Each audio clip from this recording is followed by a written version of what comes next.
Valerie Coleman, thank you so much for talking to us during this difficult time.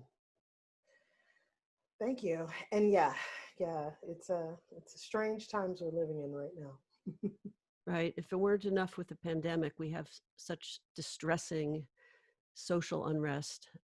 And this week has been particularly bad. Because of what's going on in the country, we wanted to connect with artists and find out, what's really on people's minds. So can you talk to us about your thoughts about what's going on? I'm exhausted, quite frankly. But at the same time, I'm exhausted because of the occurrences. Um, but at the same time, I'm renewed uh, through all of this negative energy. There's something about it that when it occurs, something kicks in for me that says um, I need to step up and be a force for healing. And when that happens, I start to write, I start to create. So, these times are truly, truly devastating. And I know more than ever the role of artists is so incredibly important. Music can heal and reach minds in a way that just regular dialogue cannot. So, yeah. Right now, for me, it's a matter of putting my mind on the task and sharing the music that I love um, with folks in hopes that it provides a cathartic experience for them. How do you work? What are you working on now? Is it something that evolves as you go along, or do you plan it out?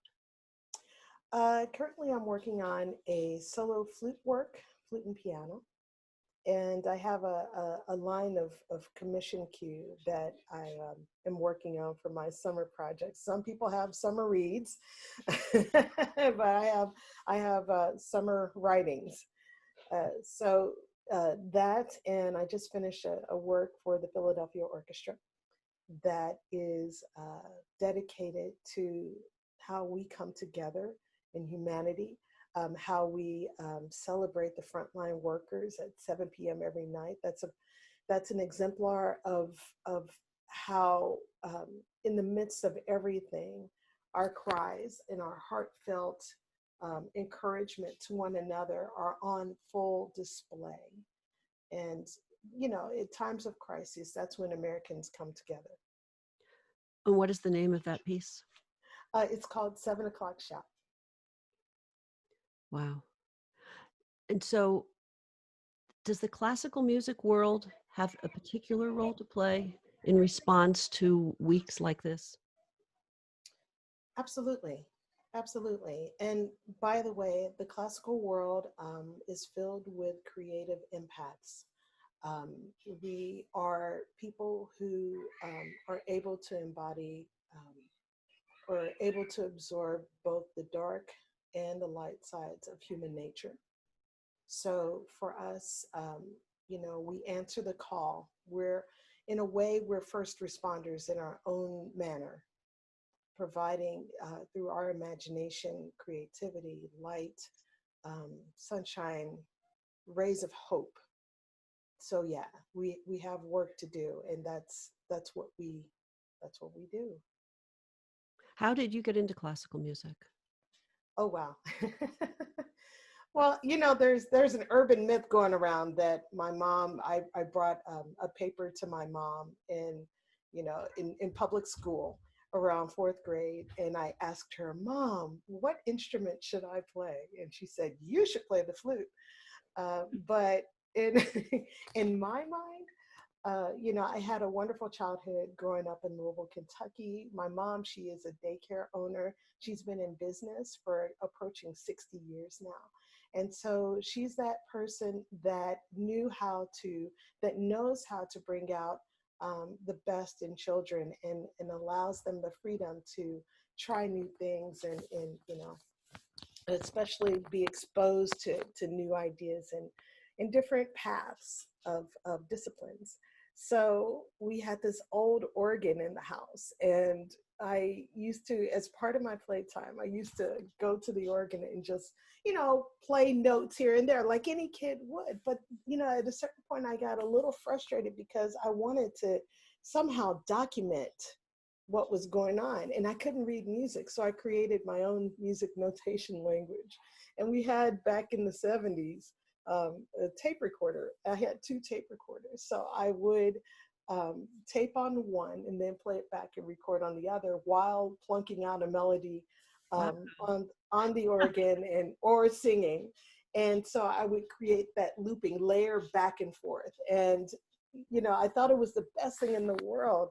I was creating multi-layered sounds. But the thing about recorders is that every time you play back and record over and over again, there's a little bit of warping to the sound.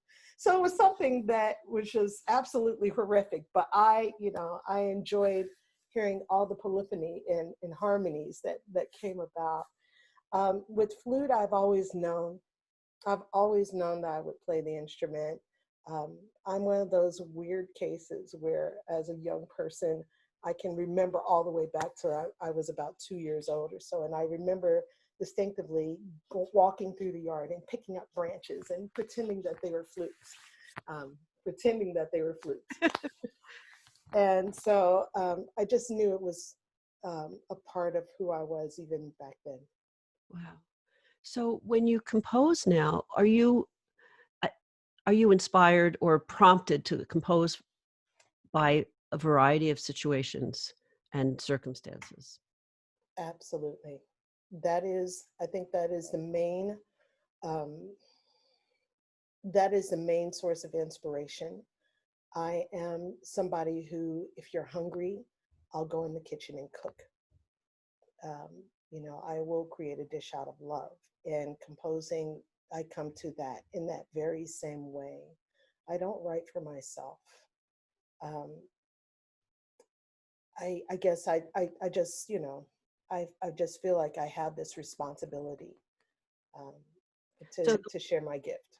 so the work you're writing now, I'm sorry, did you say it was for commission or it's in response specifically to this situation that we've been dealing with? Oh, well, the work that I'm writing right now is actually a commission, and I have two other band works that I'm working on right now, and one of them is going to be a response. Uh, but yeah, this is all that creative energy and purpose. Even with the commission, you can redirect it into a different theme or a different subject. So, yeah. It must be difficult. Well, is it difficult to compose with so many different things going on at one time? It's more about identifying distractions within oneself. Things are going to happen in this world that are tragic, and I'm by no means diminishing what's going on, but we choose to use that as fuel to, like I said before, be those first line responders. We choose to be soldiers in the war for humanity, and distractions that occur usually happen more with motherhood. Writing, and then my 6-year-old comes in the room and she's like, let's play. That kind of distraction. But right now, what's going on in the news, it's creating a lot of um, internal unrest. So, but I have this renewable sense of hope. That's my superpower, is my renewable sense of hope, that takes all of that and it just recycles and regenerates it into an output of creativity. So I actually use it as fuel.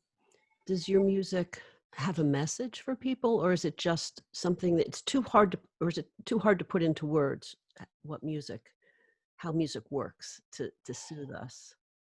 I feel that every composer has a style of writing that conveys um, certain messages that uh, convey their identity, but also what their beliefs are. For me, humanity,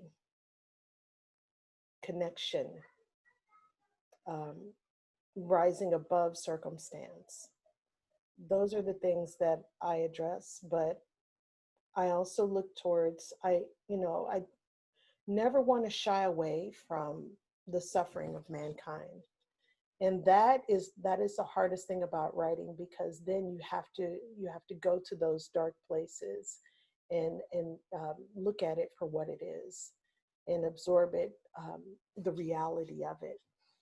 But the conditions of man or woman or people, is part of why I write and what I believe in. Are you thinking that your music reflects the conditions of people and also can inspire people to be better than they are? I would hope so. That's certainly the intention. Um, but you never know how things turn out. And pieces that, in your mind may not be the greatest works in the world may hit a person, may reach a person in a completely different way. You cannot predict these things, but I try my best as part of the craft of orchestration in creating melodies and um, creating my own unique language that conveys my expression of giving and gifts to others. It's my hope that it comes through that way. Is there any particular piece of music that you would point people to right now? Well, I would say the work that I just wrote for the Philadelphia Orchestra, the 7 o'clock shout. I think that is um, a dedication to our neighbors, our dedication to the frontline workers, a reminder that we are still in this pandemic amidst all the protests. Um, a cautionary note to be careful, but at the same time, yes, let's celebrate life in the midst of everything. Let's celebrate our survival. Um, so yeah, that is the work I would recommend at this moment in time. Do you feel, with all the commotion these days, this week, do you feel a sense of that anything is changing? Is this It feels sometimes that the everything that's happening is coming to a head, and maybe there is an opportunity for real change. I'm going to be real and say that everything happens in cycles, and that quote of history being destined to repeat itself if we don't learn the lessons from the past, um, I think is coming to the forefront, and it won't be the last time. Um, we as Black people are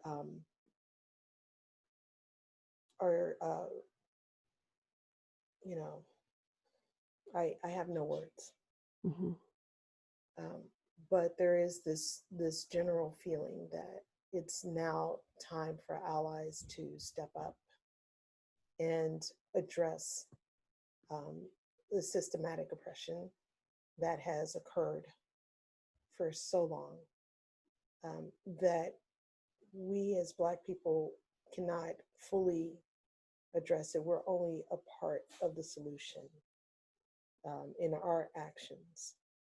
So honestly, even if things got better, even just for a little bit, there's going to be some backlash because there's ideological um, cultures that are clashing, and that I feel that that's going to always be there.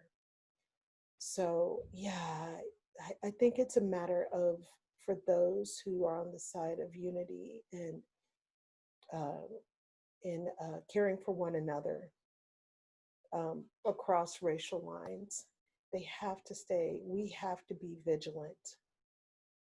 And in the place of, in a time of peace, we become complacent. We lose vigilance. So, and we also have a short memory due to, the news cycle, the 24-hour news cycle.